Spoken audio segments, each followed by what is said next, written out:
Hi, I'm Effie. This is What Effie Reads, and today I'm going to be trying the first chapter of a bunch of books for authors that are going to be at YALC.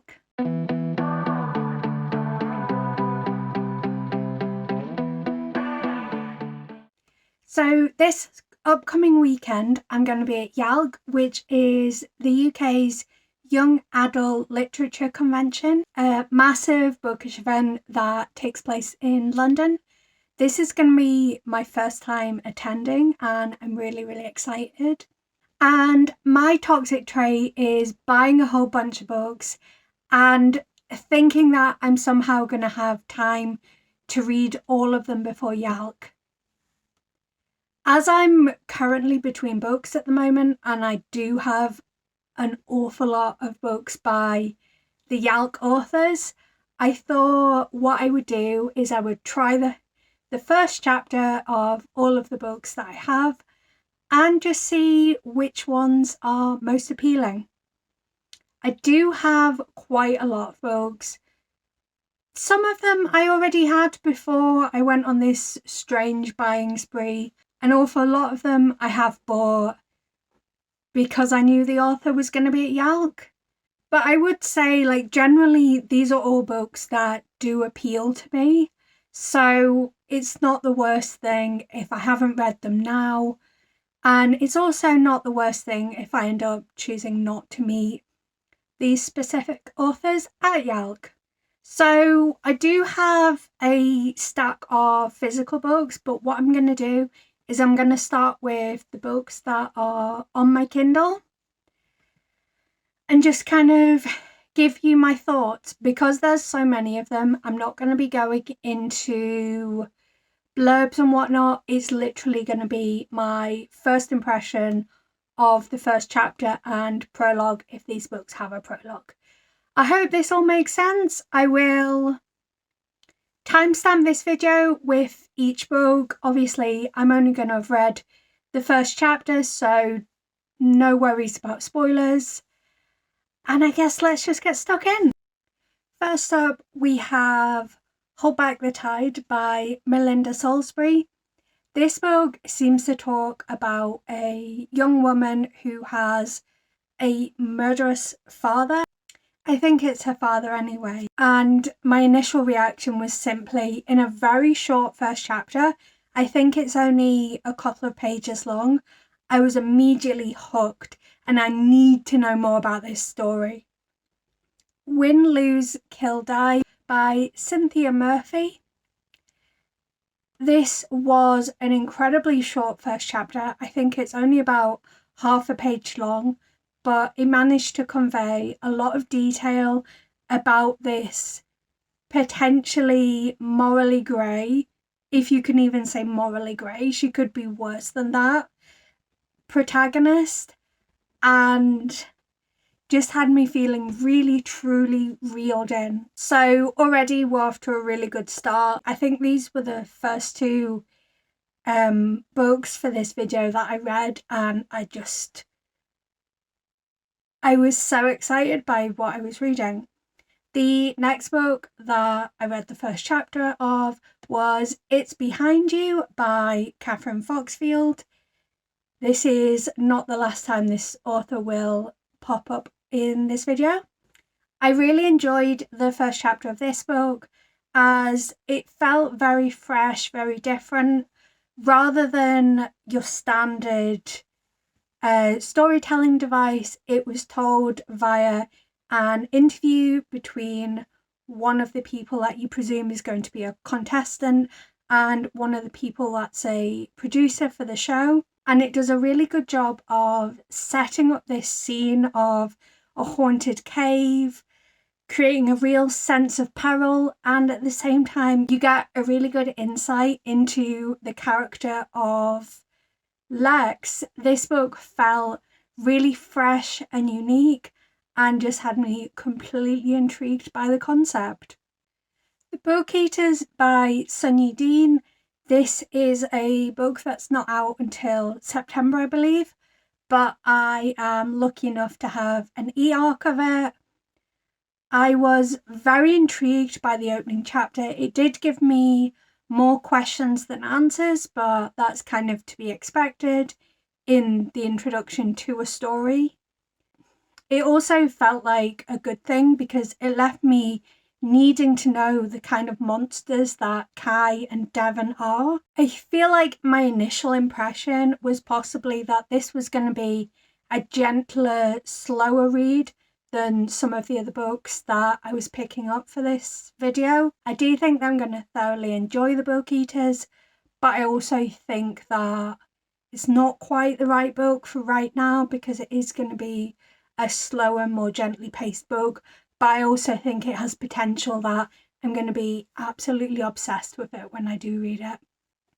The Gender Games by Juno Dawson is, I think, the only non-fiction title that I've got on the list. This is actually on my TBR for the month of July. So again, it's one of these books that I'm actually going to be reading regardless. So the question was less about whether I'm going to be picking up full stop and more about whether this is a book that I want to pick up immediately. I absolutely love Juno Dawson. I love her writing. I love how open she is. And this book very much captured her voice, which to be expected, it is written by her. And I just found it so raw and engaging.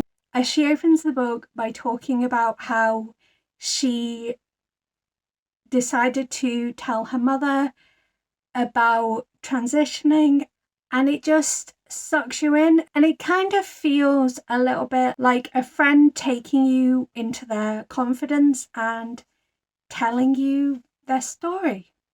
After I've been listening to the podcast So I Got to Thinking, which is Juno Dawson's podcast where she goes through episodes of Sex and the City and talks about kind of how they've aged and how the questions potentially relate to life in, well, 2019 was when it started, but this podcast is ongoing. And during the bits of the podcast, she does mention anecdotes from the Gender Games, and it makes me even more interested to read those full anecdotes. Gay Club by Simon James Green was probably my first disappointment of doing this. I think this is a book that potentially I am going to enjoy, but the first chapter just didn't do anything for me. It didn't pull at my interest. It did somewhat set up the characters, but it was also very dry. And whilst I get it, YA books are not intended for my age group, it was one of those YA books that read younger, and that is absolutely fine. Like, no, I am not expecting YA books to be written for my enjoyment. So if me as a 30-year-old person doesn't enjoy a YA book, that is no kind of judgment on the book. And it is only the first chapter, so I'm sure it has a lot of potential, but I just wasn't particularly interested based solely on this first chapter. You Can Trust Me by Gina Blaxell. I thought this book took a wee minute to get going. It was a little bit slowly, but once it started building up and you started to get an impression of what was going on, it had me hooked. I needed to know what happened. I feel like the story is moving in a particular direction, and it makes sense to me what one of those story beats is, but I don't think it's going to be the whole of the book, and I think it's going to be interesting to see what it chooses to do with those story beats. Daughter of Darkness by Catherine and Elizabeth Kaur is another book that doesn't come out until later in the year, and I've been very lucky to get an e-arc for it. Based on the prologue and the first chapter, I felt like a lot of information was thrown at the reader at once, and I had a really hard time absorbing it all. I do think this is a book that I will enjoy and it will start to make sense as I progress. But at least initially, it wasn't making a lot of sense, and I was feeling like a lot of information had been thrown at me. Again, I think this is a book that I will enjoy, but it's one that I think I need a little bit more time and a little bit more focus with. And I'm just not able to give the book that right now, but it is one that I am interested to pick up in the very near future. Our second entry to this list from Juno Dawson is Wonderland. This is a book that has kind of been on my radar and I've wanted to read for pretty much before it came out. And I really enjoyed it. It had a lot of good points in the opening chapter and it did make me chuckle at times. But I do have concerns that I don't know how much of the story is going to focus on the school and the less than supportive environment. And I feel like for me, it potentially could be somewhat triggering. This is not something that I'm aware of being a trigger for me. However, as I was reading it and kind of hearing about how not very supportive the school was going to be, it was making me feel uncomfortable. At one point, I had to set this book down midway through the first chapter because it was bringing up a lot of things for me, because I was a teenager with poor mental health, with a not very supportive school. So it's a difficult one. I think this is a book that I want to return to, and as soon as I can. But I am worried that this is just not the right time for me to be reading it. The last ebook that I have to discuss is The Bone Season by Samantha Shannon. This is technically my second Samantha Shannon. I did listen to The Prairie of the Orange Tree last week, but that was my first time reading Samantha Shannon, so I'm still very new to the world of her writing. I found the world of The Bone Season to feel very complex, but it also felt like the kind of world where, as you're moving through the story, you can very easily pick up on what's going on and things will make sense very quickly. The opening chapter made me feel very intrigued to learn more about Paige and the extent of Paige's powers, as well as the potential consequences that could have on her life. After reading this first chapter, and also after reading The Prairie of the Orange Tree, this is a book that is going to be pretty high on my priority list. But I think this isn't the book I'm going to pick up at this time, purely because there were some other books that gripped me just a hair more. And I'm going to have to pause recording because I'm miscalculating my time wildly and I now need to go to work. So I guess see you in the morning, and if my hair and makeup changes, that'll be why.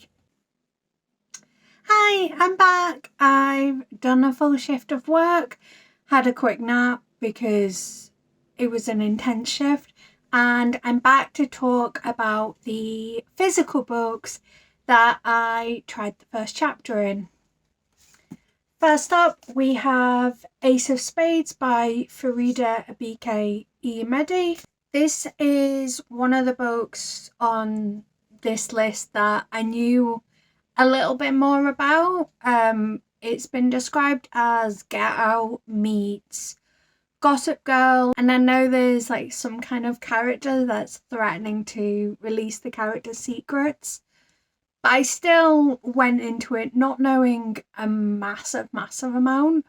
The first chapter, and I think my problem was that I spent a lot of time in this first chapter trying to place where it was. Like, clearly this is an expensive private school, which makes it a little bit different.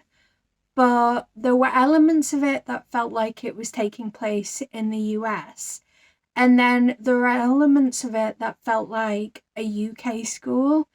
And I think it makes it additionally difficult because, as far as I'm aware, the author is British, or at least studied in a UK university. So I was just finding it really difficult to place. It's a very weird, I guess, pet peeve, but I don't like school settings that are kind of transatlantic. I don't know if this is specifically something in books that I don't like, but I remember Never Kiss Your Roommate had that also like transatlantic school feel to it. And whilst I like the book in general, the setting just didn't work for me. The other thing that I found difficult to get on board with this first chapter was that Devon's character didn't feel very fleshed out. It didn't feel fully realised. I mean, essentially these two things are likely just because I was only reading the first chapter, but what ended up happening was that my intrigue was pretty low, and I also didn't feel much of a sense of mystery. And as I think I've said before, this is not to say I'm not going to read it at some point. It is still something that I am interested in picking up. It's just not something I'm going to be prioritizing right now. Next up, we've got my third, I think, and final Juno Dawson book on this list. This is Under My Skin. I really don't know very much about this. This copy was given to me by Shannon as she was doing a regular unhaul. From the notes that I made on this book, I think my feelings about the opening chapter were kind of meh. Like, it wasn't drawing me in, but it also wasn't me. But it also didn't make me feel like it was a lower priority one. Like, I am absolutely obsessed with Juno Dawson's style of writing, so I'm fairly confident that I am going to love it when I pick it up. I just think compared to some of the other books that I have picked up for this video, it's not at the top of the list. Good Girls Die First by Catherine Foxfield. This is actually my buddy read for July. So regardless of how I rated it in this video, it is getting read this month. I guess it's just whether I picked it up this week or later on in the month. My initial impressions of the first chapter were that I didn't get very much from it, but it did an interesting job of starting to set up some of the characters. And I also felt like this has the potential to be what I hoped Hyde would be. Like, it's set in an amusement park, I believe. And, you know, people are getting killed off, which on a very basic level sounds very similar to Hyde. Like, I know this predates Hyde by a good few years. But basically, I recently read Hyde and I had a lot of like feelings about it. So I'm quite interested to see how this compares, to be honest. Twin Crowns by Catherine Doyle and Catherine Webber. This is the gorgeous Fairy Loot edition. I am just completely obsessed with that. I love this kind of pared back cover that's still very intricate. I love those stenciled edges. Gorgeous. This is kind of a weird one because I feel like I'm hearing a lot of buzz for it, but I don't know too much about it. My comments on this were that the first chapter is only 4 pages long, so it's a very short first chapter. However, it manages to introduce the reader to an awful lot of world building without ever feeling info dumpy. It also reads so easily. So despite this being an absolute chunk, it feels like it would read quickly, or at least be quite easy to devour.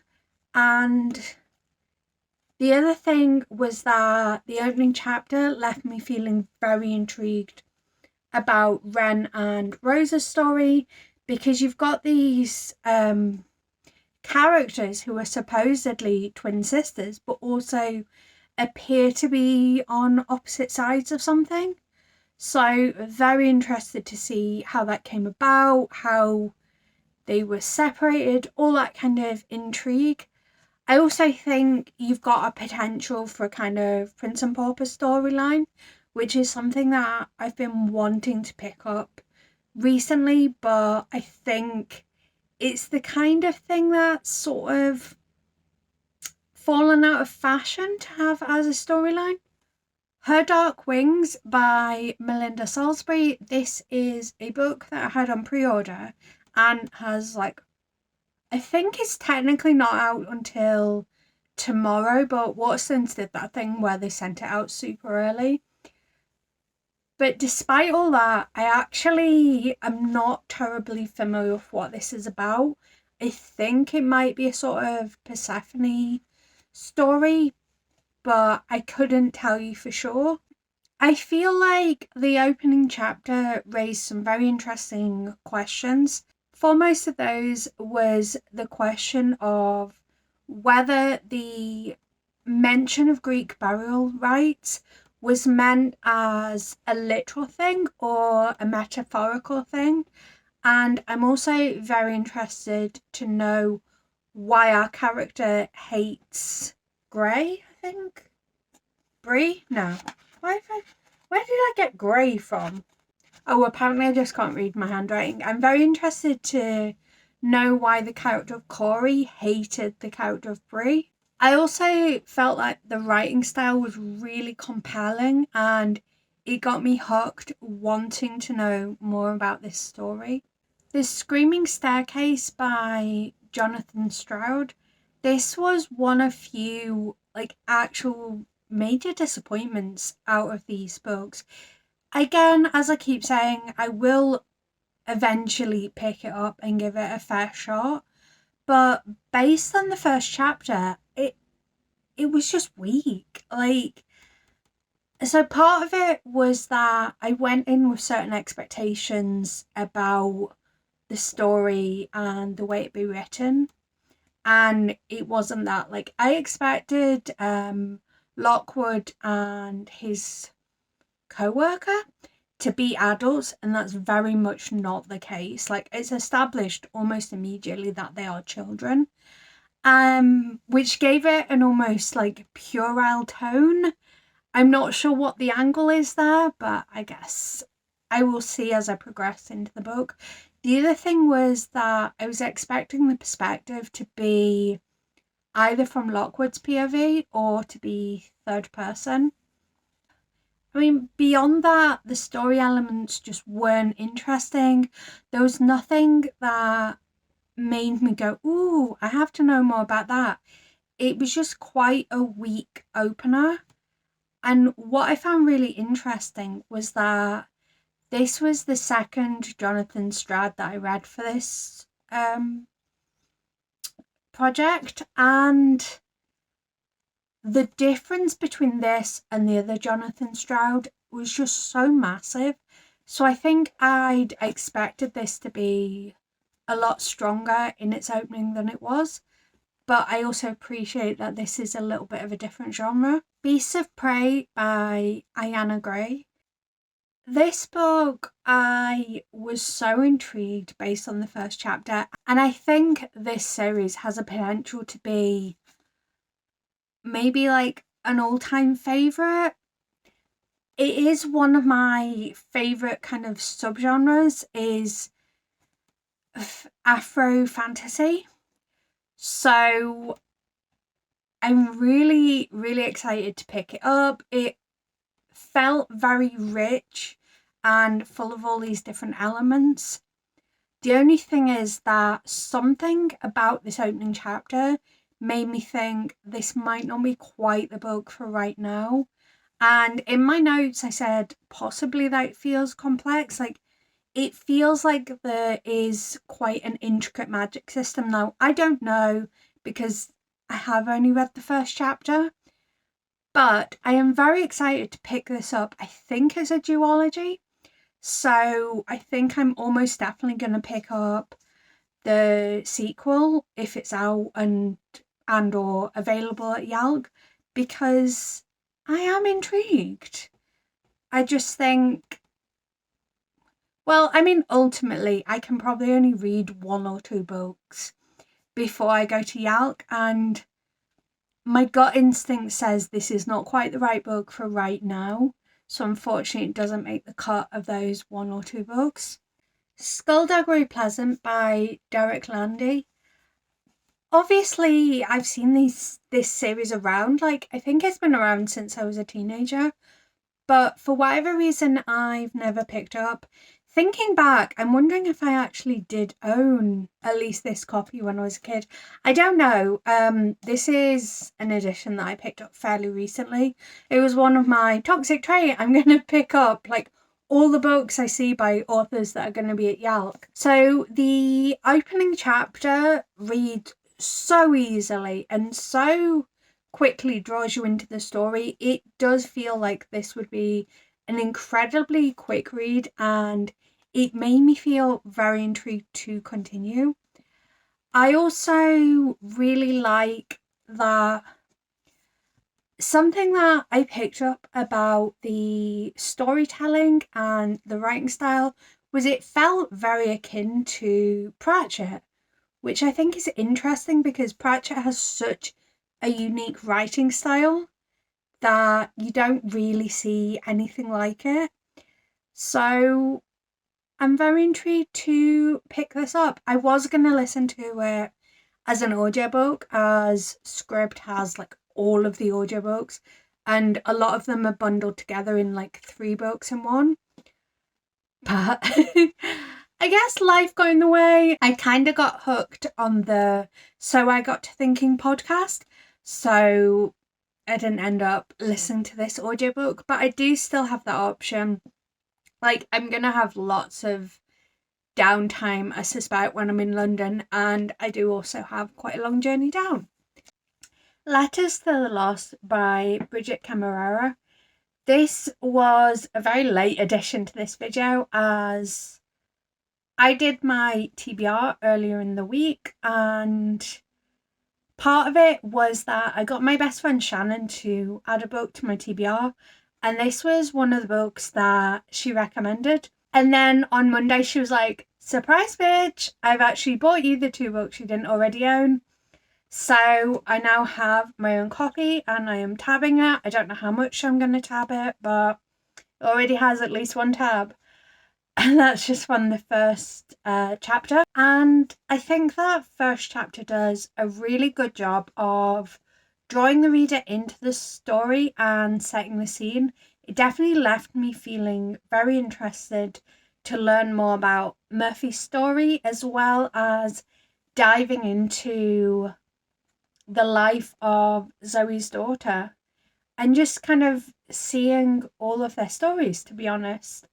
It is probably one of the like highest contenders for books that had me pretty interested. The fact that it is one of my best friend's like favourite books probably helps in that way. The Amulet of Samara, I'm not sure if that's how it's pronounced, by Jonathan Stroud. This was so different in its opening than The Screaming Staircase, and I'm quite shocked by how different it is. But before I dive into my thoughts, I just want to point out this really cool cover. Let's see if I can actually display it. So it looks like that, and then you do that, and I just really love that. I think it's a really cool touch. And considering this is a second-hand copy, and I would say it's probably a good few years old, I'm going to see if I can figure it out. I think this edition's from 2007. So considering it's secondhand and about 15 years old, it is in absolutely flawless condition. So clearly it's very well constructed. My initial thoughts about this book was that I was so quickly drawn in. I was so interested to find out more about the world. I thought there was lots of questions still to be answered about like the magic and the fantasy elements, but it gave me just enough to pique my interest and make me very, very interested in continuing the story. This was also a very high contender. I will say at the end of the video which books kind of were like my top 5 from this video. So the opening chapter is only 10 pages. The writing's quite big as well. So it shouldn't have felt like a slog, but it really, really did. And I mean, I was very optimistic when I read the first chapter, and my notes on it say that it has potential, and like I'm excited by the idea of embarking on a new long series. Like that is something that's exciting to me. But this chapter did nothing to draw me in. And one of the things it did as well is that it had a character death in this opening chapter, which is a big swing because you haven't established any kind of connection between the reader and this character. So you've got nothing to hang your hopes and cares on. I don't know the target demographic for these books. I don't know if that is part of the problem, that I was expecting something to read a little bit older.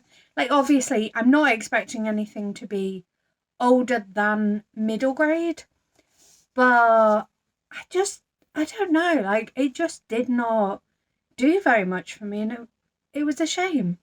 Burn Down, Rise Up by Vincent Dorado. I picked up this book because Jessie from Bow Ties and Books highly, highly recommended it. This has also got an absolutely gorgeous naked hardcover. Let me show you, actually. It's a bit of a like niche appeal, but I still get pretty excited by fun naked hardcovers, and that's what this delivered. What I will say is that I wasn't sure what to make of this book. This book had a prologue, so I got a prologue and a first chapter to get an idea about this book, and it's different. It's sure very different. Like there's some kind of like insect creature that is part of the horror element, and it kind of made my skin crawl, but also I think it'll also be interesting to see how that is used later in the story. And the like venom like poisoning was also very interesting. Like it felt very unique and very fresh, but I didn't really know what to make of it from the opening. So I don't know, honestly. And it did feel a little bit slow to actually start to pick up, but I think it is one of those that could get pretty horrifying pretty quickly. The final book I've got is When Our Worlds Collided by Danielle Jawanda. Upon starting the opening chapter, I immediately knew it was set in Manchester. Like the very first line of the first chapter is, I lean against the metal railing and look around the Arndale Centre, and I was like, this is set in Manchester. And for like, because I know Manchester really well, I immediately felt connected to this story, and I think that the author does a fantastic job of creating a sense of place. Like you know exactly what this place looks like, you know the layout, you get a sense of what the people are like milling around the shopping centre. And I also thought that the writing style was very easy to connect to as well. Like, there's some very deliberate choices that it's written in very much the language that people in Manchester use. And I just absolutely loved it. Although from that first chapter, I was like, this book is going to hurt, so I have to be ready to be hurt. And this ended up being my winner. Like, this is the book that I am currently reading. I'm about 100 pages in, still loving it, and very excited. This author is now like one of the top authors that I want to meet at YALC because I'm just enjoying this book so very much. So, as promised, I'm going to talk about the 5 books that I guess made the shortlist. So I'll say this was like the winner of this Try a Chapter challenge, and the 5 that came pretty close to me wanting to continue. See, I think that Win, Kill, Lose, Die, I always get the word order wrong, so I apologise if I've got it wrong. Win, Kill, Lose, Die, Hold Back the Tide, and It's Behind You had a lot of similar feels to them. So based on the opening chapter, it's kind of difficult to differentiate between them. Although I think that It's Behind You had the most unique spin. Although I think Hold Back the Tide possibly had the most intriguing and compelling writing. I will say that I'm going to be reading Letters to the Lost regardless this month, so that kind of makes the shortlist by default, but I'm not sure if it actually made the top 5, which is really weird because it's like not my top 5, but I'm definitely reading this month. But other books that kind of pulled at me were kind of a temptation. We've got The Amulet of Samara. I don't know, like, this is probably the dark horse of this video because I wasn't expecting to be drawn in quite as quickly and quite as much by this story, but I was drawn in and I want to know more. And that's brilliant, especially because this is an author that I hadn't read from before. And now I'm like, ooh, do very much want to learn more. I'm also very interested to learn more about the world of Her Dark Wings. I think the protagonist that you're following, Corey, I think her name is a very interesting character, and I like the way that she's like, yeah, I'm glad she's dead.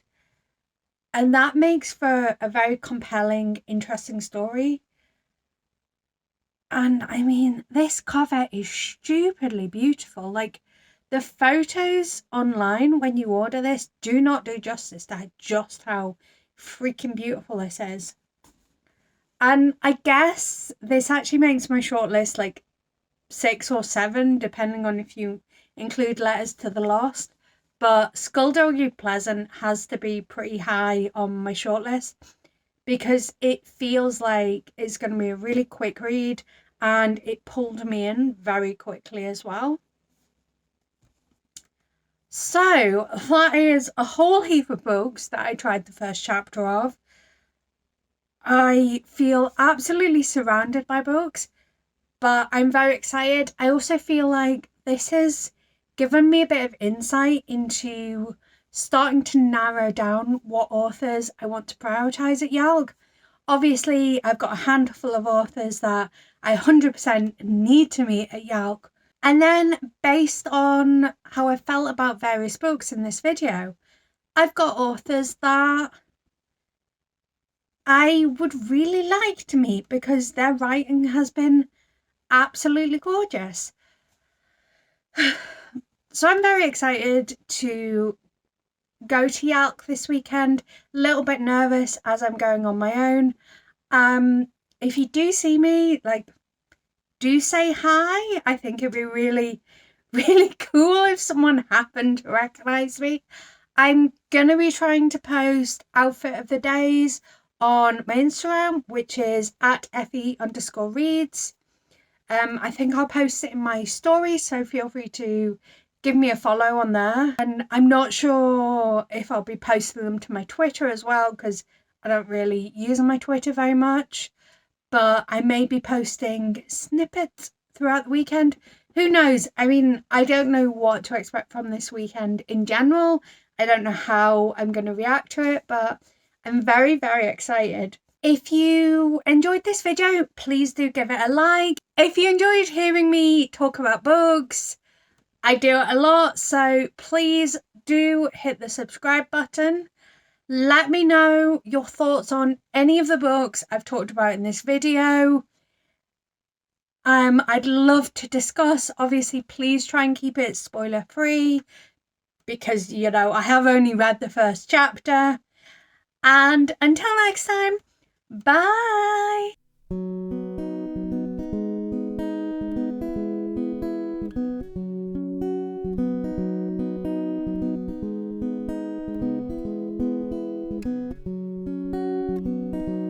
There's a place